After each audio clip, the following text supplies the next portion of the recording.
नमस्कार दोस्तों, स्वागत है इस नई वीडियो में। दोस्तों आज हम बात करने वाले हैं फ्रेंच रिवॉल्यूशन के ऊपर।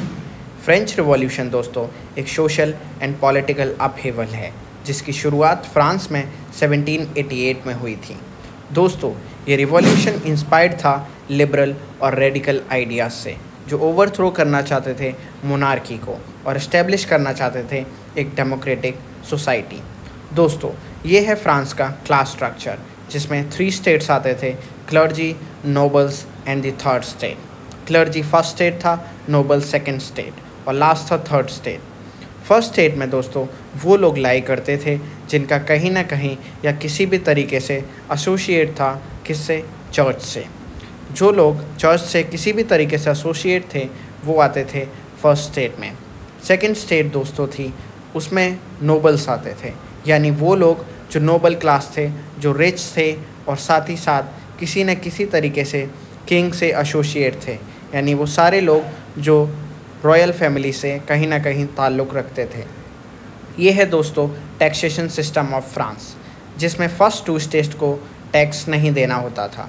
तो सवाल उठता है दोस्तों कि टैक्स कौन देता था, क्योंकि किसी भी गवर्नमेंट के लिए टैक्स की ज़रूरत होती है। तो दोस्तों टैक्स देते थे member of the third state. दोस्तों यही एक मेजर कॉज बना था फ्रेंच रिवॉल्यूशन का, क्योंकि टैक्स सिर्फ और सिर्फ थर्ड स्टेट को देना होता था। दोस्तों थर्ड स्टेट में वो सारे मेंबर्स लाई करते थे जो कि मिडिल क्लास फैमिली या अपर मिडिल क्लास या फिर पीजेंट क्लास से बिलोंग करते थे। दोस्तों थर्ड स्टेट में बुर्जुआज भी लाई करते थे। बुर्जुआज ये एक ऐसी क्लास थी जिसको कार्ल मार्क्स ने क्लासिफाई किया था। बुर्जुआज जिसमें वेल्दी बिजनेस क्लास लाई करती थी।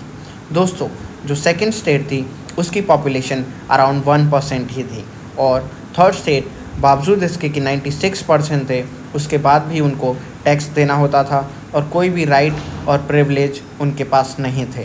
दोस्तों ये एक मेजर कॉज था रिवॉल्यूशन का। अब देखते हैं दोस्तों causes of the French revolution. Number 1 is financial crisis, number 2 is social inequality, number 3 is enlightenment ideas, number 4 is political instability and last is food shortages. दोस्तों first cause was financial crisis. During the 18th century France में एक बहुत ही बड़ा economic crisis आया था, जिससे कि जो फूड सप्लाई थी उसकी प्राइसेस बहुत ज़्यादा हाई हो गई थी। दोस्तों सीवियर विंटर के कारण एक फेमाइन आई थी 1788 में, जिससे दोस्तों एक वाइड स्प्रेड स्टारवेशन यानी एक फेमाइन जैसी सिचुएशन पूरी कंट्री में फैल गई थी। ये दोस्तों बहुत बड़ा कॉज था, जिससे कि ब्रेड के जो प्राइसेस थे वो राइज हो गए थे। सेकंड कॉज था दोस्तों social inequality. Third state was the largest community दोस्तों, उसके बावजूद उनको ही टैक्स देना होता था, जिससे कि एक इनइक्वालिटी जैसी सिचुएशन अराइज हुई। दोस्तों थर्ड कॉज है emergence of the enlightenment ideas. दोस्तों ये यूरोप में एक ऐसा फेज था जहाँ से thinkers like John Locke emerge हुए।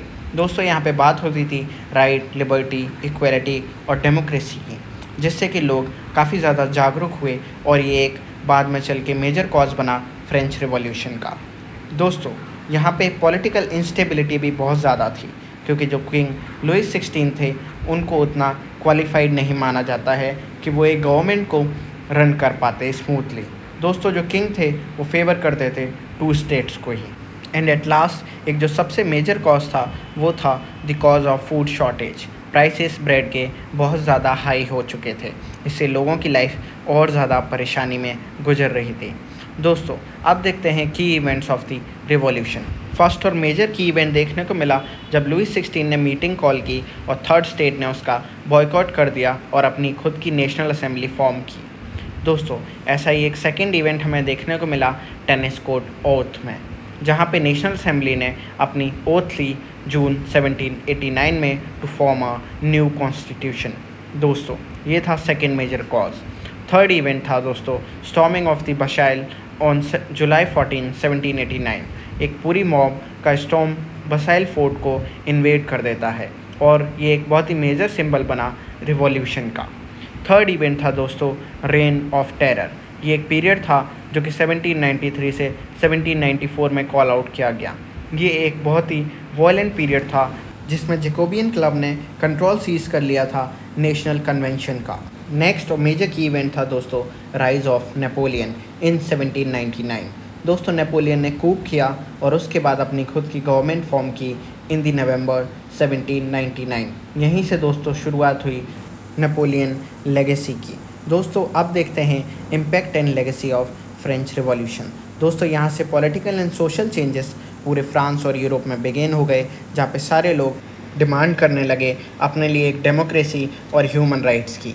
दोस्तों ऐसा माना जाता है when France sneezes whole Europe get cold, यानी फ्रांस में जब भी कोई भी इवेंट होता है उसका असर पूरे यूरोप पे देखने को मिलता है।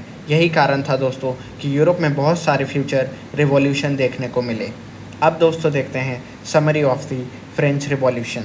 दोस्तों यहाँ पे इस्टेब्लिश हुआ फ्रेंच का फर्स्ट रिपब्लिक, यानी रिपब्लिक का मतलब है government of the people. Secondly दोस्तों जो लोग थे उनमें बहुत ज़्यादा गुस्सा था, क्योंकि फ्रेंच रिवॉल्यूशन में उनको बहुत सारी तकलीफ़ झेलनी पड़ी थी। तो दोस्तों उन लोगों ने अपना गुस्सा निकालने के लिए किंग लुइस 16 और क्वीन मैरी एंटोनी को असैसिनेट कर दिया था। दोस्तों फ्रेंच रिवॉल्यूशन में एक और बहुत ही दुखदायक पल था जो कि था रेन ऑफ टेरर का, जिसमें दोस्तों लोगों ने बहुत ज़्यादा वॉयलेंट रिवॉल्यूशन किया था। दोस्तों फ्रेंच रिवॉल्यूशन के बाद हमें राइज ऑफ नेपोलियन बोनापार्ट देखने को मिला एंड फाइनली इन 1815 बोनापार्ट की भी डिफीट हो गई थी। दोस्तों ये फ्रेंच रिवॉल्यूशन का ही रिजल्ट था कि हमें modernisation, reforms, and of feudalism and spread of revolutionary ideas देखने को मिले। उम्मीद है दोस्तों आपको वीडियो समझ आया होगा। चैनल को like, share and do subscribe. Thank you.